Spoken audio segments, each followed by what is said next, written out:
Hello, আসসালামু আলাইকুম। আমরা কুলাউড়া গাজীপুর আদাদি মুকামর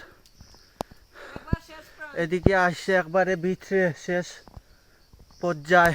সামনে আরেক 2-3 কিলো গেলে ফুলতলা। আমরা মাঝে মাঝে চেষ্টা করব বাইসাইকেল দিয়া সব প্রকৃতি দেখার জন্য। আমার সাথে আরো আছে আমার ছোট ভাইয়াই, ওরা একজনের নাম জাফরুল, আরেকজনের নাম সৌরভ। বুঝছেন, অনেক সুন্দর প্রকৃতি, আসলে অনেক আপনার চিল করতে পারবেন।